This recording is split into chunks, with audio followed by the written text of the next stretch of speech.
Well, it was only a matter of time. We've covered all sorts of disturbing media on this channel. We've covered disturbing video games, disturbing books, disturbing anime, but strangely, we've never covered a disturbing movie. I tried to tend to cover lesser known stuff as well as much as I can, and well, after looking it up, this movie is relatively unknown, at least in the English-speaking world. I see maybe 2 or 3 reviews on YouTube of this movie only, each with under 10,000 views. And this movie, I believe, is truly disturbing, confusing, and has a little bit of beauty to it as well. So that puts it right up my alley. If you haven't read the title, this is a foreign film known as November. It is an Estonian film directed by Rainer Sarnet, and is an adaptation of the book Rehepap, that's not how you say that probably, by Andras Kivirak. It is rich in Estonian folklore and has a lot of strange and disturbing looking visuals. Peter Travers from the Rolling Stone called it a marvelously strange film, and that's a pretty great way to describe it. Now, I went into this movie thinking it was going to be awful. I read a review by some guy online that said it was overrated and very art house, and although it is confusing and metaphorical, I actually really love it. It's not the greatest movie ever, but it has a real charm to it. The cinematography of the movie, however, is a masterpiece in my opinion. One more thing before we get into it though is I don't know how much of this I'm going to have to change around to get past the YouTube copyright gods, but I see movie reviewers do this sort of stuff all the time, shout out Spooky Rights, so I'm going to take a crack at it. If you don't know how my videos work, I usually start with an intro, which you are listening to now. Then I go into a summary of the work, which is usually the longest part of the video, and then finally we discuss the meaning and themes of the work at the very end. So without rambling on anymore, I guess we should get into Rainer Sarnet's November. The first thing you'll notice when you start the movie up is it is fully black and white. This is a stylistic choice though, as this movie came out in 2017, so it's kind of recent. It starts with some shots of rural Estonia. It's very foresty and there's some pretty lakes around. Then, a wolf. It is roaming free, just liking the snow and the scenery. It runs away and we see our main character, Lena, sleeping in bed. Then, the first real scene, you will notice something is wrong with it. This, if I were still a kid, I would assume this, right here on the screen, would scare the absolute shit out of me. It appears to be farm equipment and an animal skull made into a living automaton like abomination. But this thing is actually a folklore creature in Estonian myths. It's called a krat. What a krat is a bunch of farm equipment, or just things lying around, given life by making a deal with the devil by giving him your blood.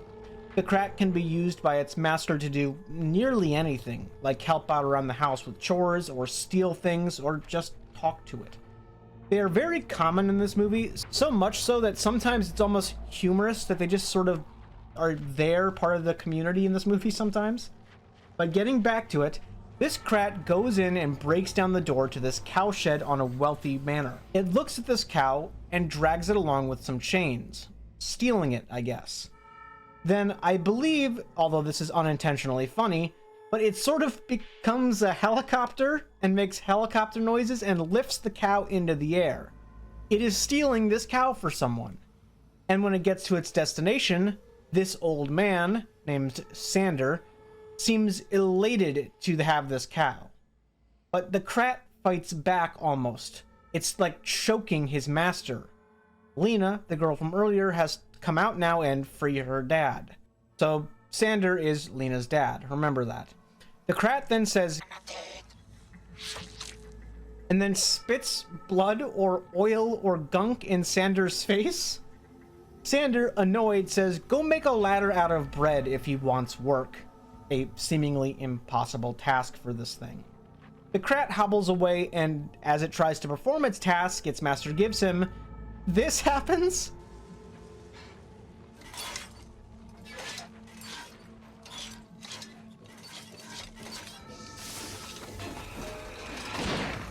It seemingly cannot figure out how it works and just explodes.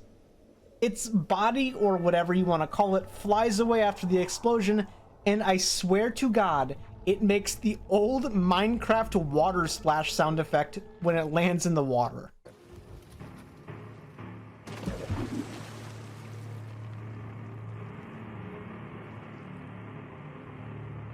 November. Lena sleeps soundly in her bed. Sander gets up and tells Lena, and I think this is her brother, to get ready as today is All Souls Day.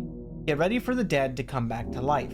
All Souls Day is a normal, real Christian holiday, but in this village, it appears to be a day where, at midnight, villagers from this village go out to the graveyard and light candles for their dead loved ones' graves. This somehow summons their spirits out and they can walk around for the day. Meanwhile, Lena goes into the family's treasure pile, which is under the floorboards, and steals a ring from her family and, by extension, her father. Across town from these poor villagers, there is a giant estate, the manor. This is the one from the beginning. This is owned by a Germanic baron, a very rich man who the Estonians don't like, because he treats them poorly and he hoards all the wealth. Here, he is sitting with his 2 Estonian servants, the cook and the maid. The other villagers don't even like these 2 servants because they work for the baron. In the estate, the maid gives food to the baron's wife, who appears to be bedbound, and then ends up stealing a dress from her as she is asleep. She leaves and heads back to the village after a hard day's work and stealing, but she runs into Lena, who is enamored by the beautiful dress that this maid stole. The maid says she stole it from the Baroness, who is bedbound, but Lena doesn't even seem to care. She wants the dress. The maid says no way, she wants it. It is very expensive. But Lena takes out that ring that she stole and offers it up for a trade. The maid, disappointed, says that she won't trade this beautiful dress for that little ring. However, that silver brooch in her treasure pile, she traded it for that. However, for this ring, the best she can do is a strip of silk from the dress. So the maid rips the dress up and gives Lena 1 strip of the silk, which for now, Lena seems happy with, as it could be used as a scarf or something. Back at the house, she forms it into a bonnet and gets ready for All Souls Day. Lena walks into the woods with her candle and sees other women villagers who notice her new bonnet and scoff at her. The men, however, look at her and say she looks beautiful in it. She sees the other main character across the graveyard here, Hans, a villager boy that she likes. He's getting ready too. Then, the fog rolls in. The dead come out and they look all spooky. It's a really gorgeous shot here though. They come down and they go to their respective grave sites. Lena looks around and can't seem to find her mother amongst them. Hans comes over and politely says that he saw her mother over there by the willow tree and then points to her. Lena asks how he knew she was looking for her mother, to which Hans says he lost his mother too, and she's buried here as well. Lena, feeling some sort of kinship with Hans, smiles and he leaves. Sander, however, says that he finally sees his dead brothers or father or something, and then they leave without Lena's mother for some reason. I believe that, but Sander doesn't really love Lena's mother, and by extension his ex-wife. Lena stares at her mother as they leave.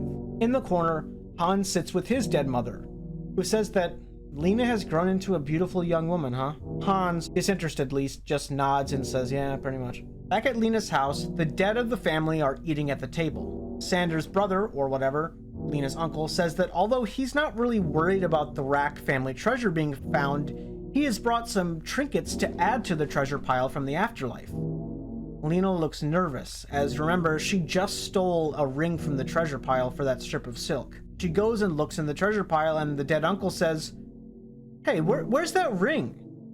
Lena says, oh no, it must have been stolen by a krat, even though she is obviously the one who stole it. Her father then rushes over to her and says, how does she know that? When did she see the krat? And Lena makes up a story about a fake krat, and her father says that he'll find that little thief. Lena leaves the house with a piece of bread to give to her dead mother, who is just stalking outside. Lena asks her mother how she could stand Sander, because I guess no one really likes him. Her mother hugs her outside and she says that she always hated him too. But then she had Lena, who was just someone to talk to. Everybody needs someone, she says. Lena then says she thinks she gets it. She has someone now, referring to Hans, who is actually not with her, but Lena obviously has a crush on him. Lena's mother says, that's very good, and then disappears into thin air. We then see that wolf again, who is roaming around, and the wolf goes up to Hans and lies down on him. Hans pets this wolf, and then we see two new characters, the treasure hunters, members of the village. They walk up to the ghosts of the Rack family, and then they try to act nice to them in order to try to find out where their hidden treasure is. The treasure hunters say, well, they're just so poor they can't even afford food. All they do is eat tree bark. The female treasure hunter shushes her husband and says they aren't begging the ghosts to tell them where the treasure is, but they were just in the neighborhood and they just went outside to pick some flowers. They just so happened to be at the Rack household. The ghost of Lena's uncle says, what flowers could you possibly pick in November, you old hag? The ghost then smacks the two treasure hunters and they go away. And then the two ghosts go into the house sauna. And then they turn into giant chickens. For some reason. I don't know why. The next day at church, the entire village is receiving the Eucharist at communion. They all look at the crucifix, and as they do, the Baron and his beautiful daughter get to the church on their fancy carriage, and they see all the poor villagers walk outside the church. The Baron's daughter and Hans seem to have a moment where they kind of smile at each other. Hans seemingly falls head over heels for her here, and not Lena. It's unknown if the Baron's daughter reciprocates those feelings, but Hans certainly has a thing for her. But Lena has a thing for Hans. Oh god, it's a love triangle. The Baron says, it's good that all the peasants are finally listening to the word of God nowadays. Before, they were obsessed with witchcraft and stuff. But just then, the Baron's daughter spots all of the peasants spitting out the Eucharist into someone's hand after church. Both the Baron and his daughter are confused. A nun then comes up to them and says, all the villagers spit the Eucharist out after church, and they use them as bullets, somehow. The Baron's daughter says that that's a sin. How could they do that? In the corner, though, Hans smiles at the Baron's daughter and walks away. Back at home, Sander is building another crat. It walks inside and pours water out of its head and farts. It tells Sander that it needs work. His last master didn't give him any work, so he wrung his last master's neck. Another man then comes in at that moment and asks Sander to help create another crat. So Sander then gives him some berries. Berries that, when smushed, look like blood. That's how Sander's been able to make so many crats. He's never used his own blood in the Devil's Book. He always crushes up berries and marks the Devil's Book with fake blood. So the other man goes to the Devil's Crossroad and whistles for the devil, because that's how you summon the devil, I guess. It takes a minute, but the devil himself appears and asks the man what he wants. By the way, the devil in this movie is a very interesting character.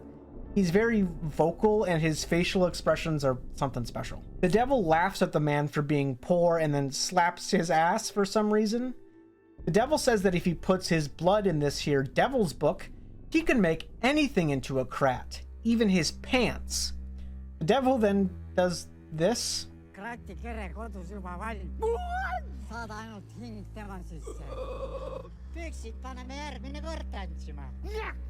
The man then takes out the berries from his pocket, and without the devil noticing, he smushes one around in his hand. And the devil doesn't seem to really see him do this. The man puts the blood, quote unquote, in the book, and then the man successfully cheats the devil. The devil then licks the book after the man leaves and notices, this isn't blood, and then he screams to himself in the woods, knowing that he just got cheated. Back at home, Lena goes outside and walks to the middle of the woods at night and takes off all of her clothes, which I obviously cannot show. She goes up to a tree trunk and takes out some ointment or water or blood or something and washes herself with it, and she's being really weird about it. She then howls at the moon and then turns into that wolf. So that wolf we keep seeing run around is legit Lena. She's a werewolf, I guess. She runs to the Baron's manor and looks in the window as the wolf. And at the same time, Hanzo also goes to the manor independent of Lena. He also looks in the window at the Baron's daughter walking around in the middle of the night.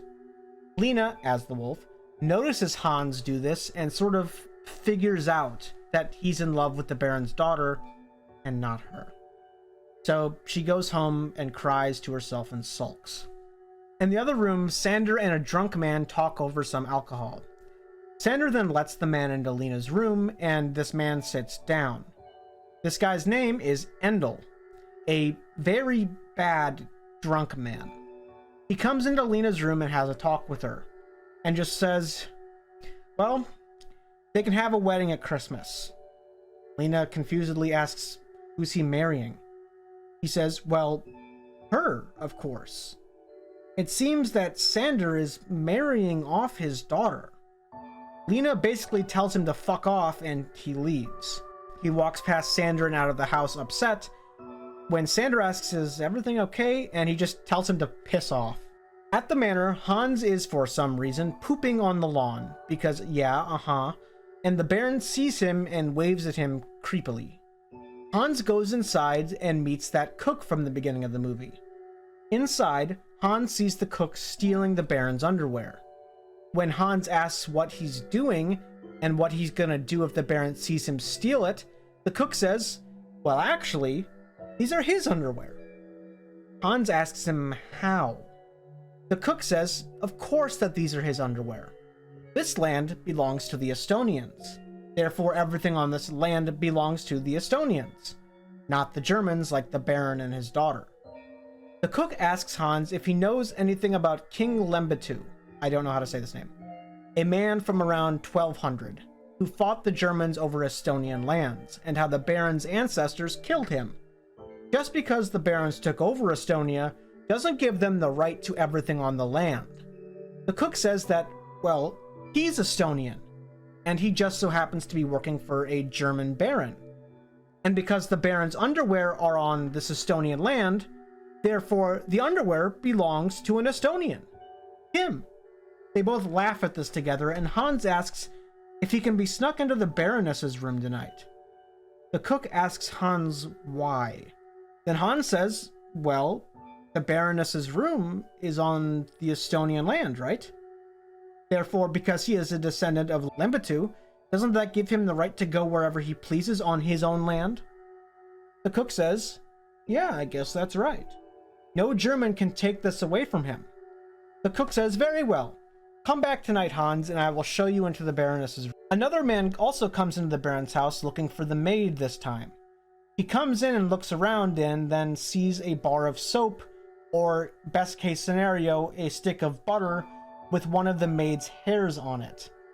And because it has her hair on it, this guy eats it? Okay, this guy's a freak. That night, the cook and Hans head upstairs to see the Baron playing on the piano to himself, and he's so engrossed with his playing that he doesn't even see the cook sneaking Hans in. The cook lets Hans into the Baron's daughter's room. Whatever Hans is playing right now, it cannot be good. He walks over to her bed where she is passed out, and he just stares at her. There is several things he could be thinking about doing right now, and none of them are good. Then there's this nice parallel shot with Lena also sleeping, but it cuts back to the Baron's daughter sitting up and getting out of bed, with her eyes still closed. She doesn't even notice Hans and walks right past him. Lena also wakes up, and then she turns into a wolf again and runs around to the manor, where the Baron's daughter goes up to the roof with Hans following her. She walks along the cobblestones and the tiling up there with the wolves howling at her, where she opens up her eyes and slips. Her father saves her at the last second from falling off of the roof. He hugs her and says, don't worry, this is just her illness. I guess she's a sleepwalker, and it's a problem because she almost kills herself a lot at night by jumping off the roof. Hans watches from the distance as they go back inside, saying to himself, I love her. I love her so much. What the fuck? This guy's a weirdo. The next day, the Baron gives Hans a hat and a whip. Hans now works for the Baron as a foreman. Outside, the whole town is working on something for the Baron, it looks like. Deforesting or something for wood. Hans walks up to the workers and starts literally cracking the whip at them, telling them to get moving, move that stump, break's over. Lena watches on in horror as the man she loves turns into someone the village all hates for his work for the Baron. That night, Lena contorts naked over and over as she turns into and out of a wolf over and over, saying she wants to be his wife. Her. A witch finds Lena, and Lena asks the witch if there is a way to get Hans to fall out of love with the Baron's daughter and into love with her instead. The witch says no, but there is one thing we can do. Kill the girl that Hans loves. The witch gives Lena an arrow or a spear or something, and she says it's magic, and if she throws the spear at her window, it will strike true and hit her. Lena says she'll do it, driven mad with unrequited love. She stands outside her window and waits for the Baron's daughter to sleepwalk to the roof again. There's a beautiful shot and music of her about to do it when she rushes up to the roof to kill her. The Baron's daughter slips yet again though and almost falls off the roof to her death when Lena's conscience gets the better of her and she saves the Baron's daughter from falling to her death, allowing her to go back inside all while sleepwalking. Okay, this next scene is when things start to get confusing as if they weren't already, but we're going to see a metaphor, and the metaphor is for the plague. Whether that's the Black Death or something else, I don't know, as it's unclear when this movie actually takes place. This plague takes the form of several different things during this movie, all of which are metaphors, I guess. This scene, a very pale girl and her uncle are trying to cross the river by wagon. The girl asks her uncle to carry her over the river, and if he does, she'll give him a kiss. Only when he does, she kisses him and the man just dies instantly. I'm sure this is a metaphor for the plague crossing the ocean or something, but back in the village, things just start dying out of nowhere. Birds, goats, everything. The villagers know what this is though, and they have a town meeting. A man in town says that the only way to save themselves from this plague is to take off their pants and put them on their heads. This way the plague will think that they have two assholes and will pass over them. What? How does it? Just don't question it. I'm sure it's a metaphor for something, but I cannot for the life of me tell you what it's about. Inside the bar a while later, a pale goat comes in and starts sniffing around everybody with their pants on their head. This is the second metaphor for the plague, this goat. And as it is happening, Lena tries to snuggle up next to Hans. After a minute, the white goat comes in and everyone holds their breath. It starts looking at Lena, but ends up passing over everybody. The plague was thwarted. This time. It leaves everyone, and everyone breathes a sigh of relief. Lena just happy to be next to Hans and them both be alive. Then they just end up becoming this weird puddle of people. At first I thought this was like an orgy, but no one's naked, so I have zero clue what this is. Someone comes in though and says that the plague will be back, so get up and get ready. There's no understanding what it will show up as next, so look out for anything strange, this man says. A bunch of people try to show the man anything strange they find, as they are all showing the priest all the quote-unquote weird things they found, which includes a nail, a button, and a snail. Hans asks if the plague will reach the manor. The priest says yes, and he hopes it cuts down every single one of those Germans. Later that day, they find one of the villagers dying with a coin stuck in his throat. This is the plague's doing, it would appear. It has taken the appearance of a wild boar or a javelina or something. When they discover this pig, the priest says, well, get on with it. Why is it sparing them? All they do is squabble and steal from each other every day, and then they bury or eat whatever they can't steal. They aren't worthy of sparing. The village should be happy to be freed from their shame, the priest says. He only asks one thing, to spare one young man and one young woman to keep the village's memory alive. He begs the pig for this and shows Lena and Hans.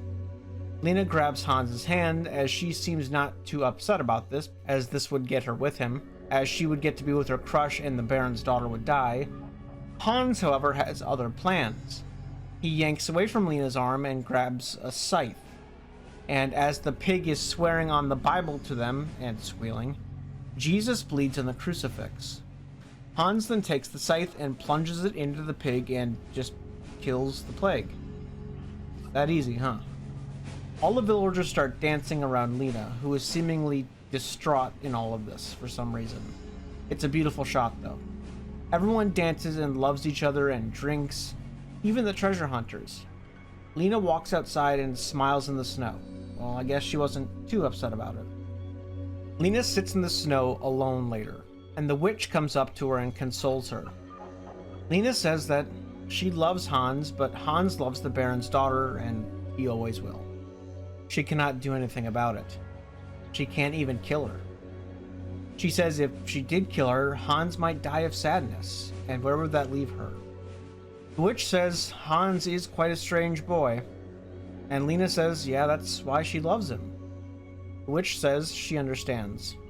A long time ago when she was young, she also loved for a boy who could never be hers. They sit in silence together, and then we cut to Hans. He is rolling a snowball up a hill, making a snowman, it would appear, having the time of his life. He then grabs a rake and sticks it in the snow, making this snowman made of farm equipment. He puts hot coals in its eyes and sticks for limbs, and then finds some of those berries. He gets to the Devil's Crossroads, ready to scam the devil like everyone else. The devil appears and asks, is he here to cheat him too? Oh yes, he knows that they are all trying to cheat him now. The devil says, oh, he'll give his Krat a soul. And in return, the devil gets Hans's. Before Hans can even say anything though, the devil takes his finger and sticks it in his throat, scratching it along and getting some blood. The devil then exclaims how Hans's blood is now his, and so the Krat he wants will also be his as well. However, Hans's soul now belongs to the devil. Hans heads home and looks all stiff and robotic almost, when he sees his snowman, who welcomes him home. This is his Krat now. Hans goes up to him and says he has a job for him. He whispers to the snowman, but the Krat says he cannot steal a person. He is truly sorry. He was created for nothing. Although he wishes for nothing more than to bring two hearts together. The Krat then asks Hans if his lover is enchanting. Hans says he doesn't understand. She's very pretty, but she's not enchanting, whatever that means. The Krat says yes, he can imagine it. Beautiful white skin like marble and lips like velvet and bewitching eyes that make you lose your mind. Hans smiles and asks his Krat, where did he learn to speak so eloquently like that? The Krat says, everywhere. He was once the water in the rivers, the spring in which fountains sprung in the cities, and now he is snow for which to help Hans. The Krat tells a story of two lovers in Venice. He learned of them as he was the water in the Venetian river, with this really cool shot. He says he heard about these two lovers who could not be together. They talked beautiful words to each other, and the man gave the woman a ring to remember him by. But the woman threw the ring in the water. As she could not have him, she didn't want his ring either. As the story is being told, Sander is nearby and listens. He wonders if that ring was in the snow somehow, and he digs around in it. Hans looks at the sky and says, how enchanting this Krat's stories are. But he has an idea. Sander then asks Hans if he wants a wife, because that's easy. He knows just the girl for him, talking about his daughter. Hans says yes, he wants a wife. There is this girl, the Baroness. He loves her. But as he says this, Sander's face contorts into a frown. Lena sits in her room with that drunk who father tried to get her to marry, Endel. Sander comes in and says that Endel is a good man, but he won't stand for this disrespect, Lena. Endel comes over to her and looks at her lustfully. Sander says that Lena is her daughter, and if he wants to marry her off, he can. I can't show this, but it's a very graphic scene that is shown of Endel attempting to, well, force himself upon her. But during this, Lena starts to turn into a wolf again and starts howling. Her father notices and stares at her. Endel stops and Lena runs away outside into the snow. Later, Hans is still outside with his Krat, who is saying that he doesn't have to marry his lover. Plenty of young men love and cannot have who they want, and they write beautiful poetry about it. until a dagger finds its way into their hearts. Lena is drinking like a dog from a river close by, and Sander smokes in the room with the witch. The witch came to him and tells him everything about his daughter. The witch says Lena is very sick, in love with the man who loves another. The witch says that they cannot be together as the love will destroy them both. The witch says that she understands very well, as she was once about to end her own life when she heard that Sander married Lena's mother. So I guess that Sander was who the witch was in love with when she was young, and that's what that story was about. Sander apologizes to the witch, and Sander leaves to go find Lena. He finds her by the river alone and tries to make amends. He says he understands, and he's sorry. He just doesn't understand why things have to be so hard for his daughter. He loves her, and because she is his daughter after all. And her and Hans seem made for each other. Lena then says that she's not even mad at the Baron's daughter.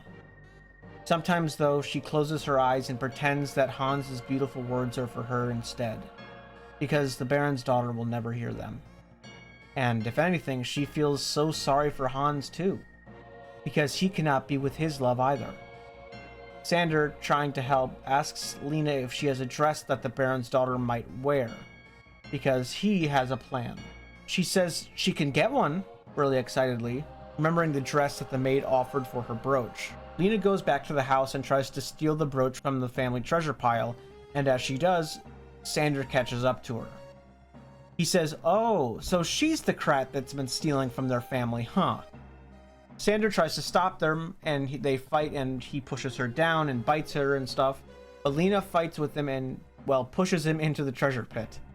It appears at first that Sander is dead, but he breathes after a minute. Well, I guess there goes that relationship with her father. Hans is still with his Krat, who is trying to write poetry for him to read off to the Baron's daughter. Maybe those beautiful words will be enough to win her over. Hans says that these are good. These poems are amazing. The Krat says it would be better if he wrote the poem instead of reading off some pre-made one. It would mean more if it came from the heart. Hans says he doesn't know how to write poetry. The Krat tells him how, and he tries, and he says some less than eloquent words calling the Baron's daughter a cow. Then there's this cool parallel shot of Hans smiling and Lena smiling in her new dress. It's all coming together. Lena walks outside in the dark in her new dress and a veil covering her face to meet Hans. They meet Hans, and Hans is none the wiser. He thinks that this is the Baron's daughter, and Sander has brought them together. Her and Sander's plan is working. Hans says his name, and then they have this moment where they just look at each other. They kneel down before each other, and they just sit there with this gorgeous shot, both not realizing the truth of the situation. Sander watches in the distance, calling them both young fools. Back at the manor, Lena's brother, or whoever that was, remember him, is trying to seduce the maid with a love potion that the witch told him to make, which involved using his own shit and hair. The maid refuses to eat this love potion, and her brother, or whoever that guy is, gets angry. Back with Lena and Hans, thinking that she is with the Baron's daughter still, reaches for her face. It then cuts quickly back to Lena's brother, and then it gets this first-person point of view shot where he throws the cook through the window like he's Omni-Man or something, and it looks really funny. He then takes the maid, covers her face with a pillow, and then, he rapes her. On camera, while the Baron just watches. Lena and Hans kiss, and Hans is none the wiser. Lena runs away from him with a shit-eating grin on her face and takes off her veil. Hans goes home to see his Krat has melted, and his Krat recites one last poem for Hans to tell the Baron's daughter. A beautiful one. Hans asks the Krat if he's sure that the Baron's daughter loves him, and the Krat says that he is sure that that girl loves him, not saying that it's the Baron's daughter. All the way at the manor of the roof, though, the Baron's daughter falls off. No one there to save her this time, her father preoccupied, and Hans looking at his melted Krat. Hans reaches in the puddle that used to be his Krat and finds that ring he was told about in Venice. He gets on his horse and buggy, ready to catch up to the Baron's daughter, who is Lena, remember, and give the ring to her, who he doesn't know is actually dead yet. Lena in the distance hears the buggy, but Hans thinks he is catching up to the Baron's daughter and not Lena. Lena, now understanding that the jig is up, turns around to face Hans in the buggy. But before he gets there, the devil appears and takes what is his. He snaps Hans's neck, and the buggy drives past Lena. Her seeing his dead body in the buggy, she chases after it, all the while calling his name and crying that her lover is now gone. At the manor, the Baron puts his daughter's corpse in a coffin in a white buggy, and in a brilliant moment, the black horse with Hans's body drives right past the Baron's daughter's body in the white horse and buggy. Lena watches in the distance. Back at home, Sander and a different Krat examine Hans's body. Sander says that the Krat's kind is despicable. They kill without remorse. How disgusting. The Krat says that it isn't us that have done any of this. The humans made the deal with the devil. None of this was the fault of the devil or even the Krats. The Krat says that Sander fooled the devil and the plague, but he doesn't want to pay with his soul like he promised. He got what he wanted. Why doesn't he hold up his end of the bargain? As they clean Hans's body, Sander finds the ring in his hand, the one that the Krat told him about. Then Sander says to his Krat, "Because I don't have one." The devil in the distance swears that Sander will boil soon enough. At the funeral for Hans, Lena watches in the distance, still in the dress. The priest overhead says that may God have mercy on Hans's soul, as he sold it to the devil. All the villagers make fun of Hans at the funeral for this, and how in the end he became a puppet for the Baron. And the priest then cries to himself, saying, "Have mercy on us sinners." They put his coffin into a bunch of water and fill the grave. Lena wanders off, and it shows this final shot of the movie of her alive.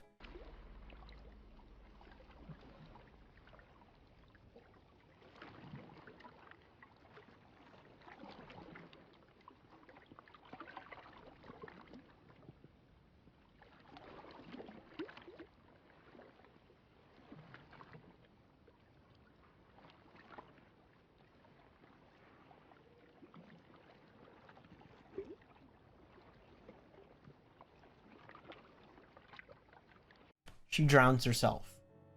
After which, though, in some purgatory or something of her drowning, in another beautiful shot, she finds Hans's body.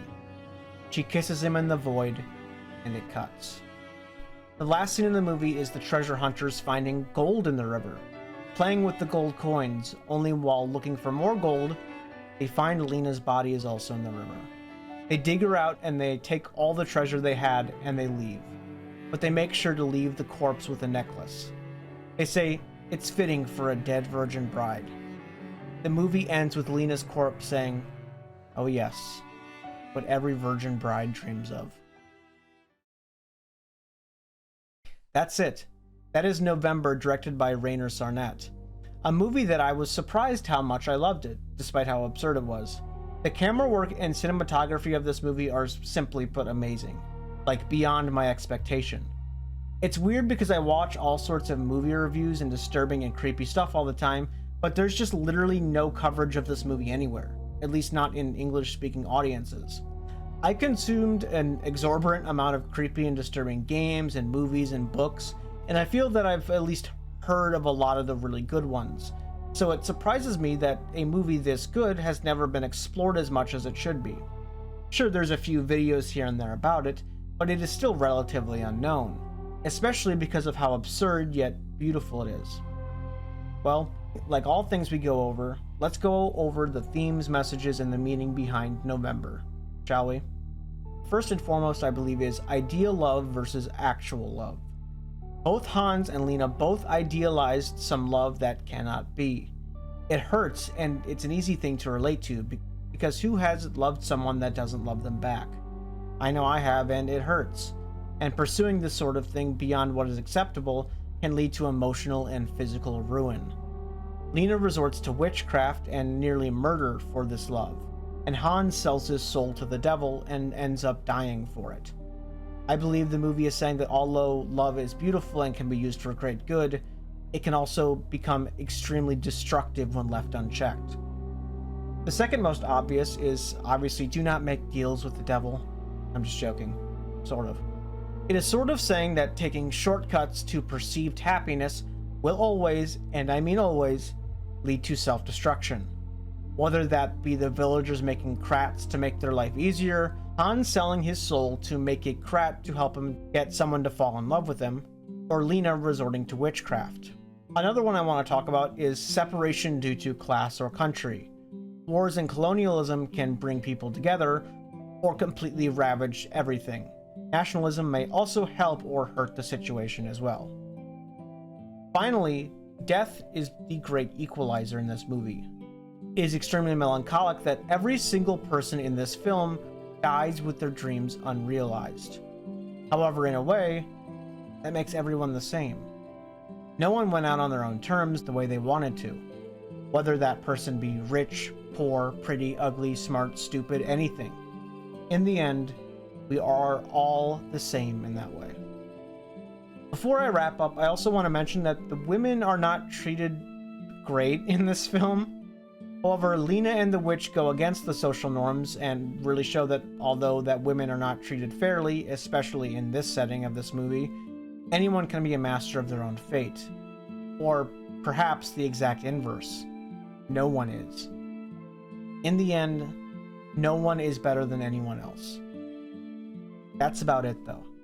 I really loved this movie, and if all this goes well and YouTube copyright system doesn't debone me, I would love to do more strange and absurdist films like this, because I really had a lot of fun doing this one.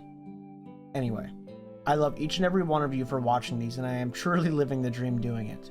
And every time someone takes the time to watch my videos, whether that be in the car on the way to work, with me on the other monitor while playing video games or drawing, or any other way you consume my content, I am truly honored for people to watch me.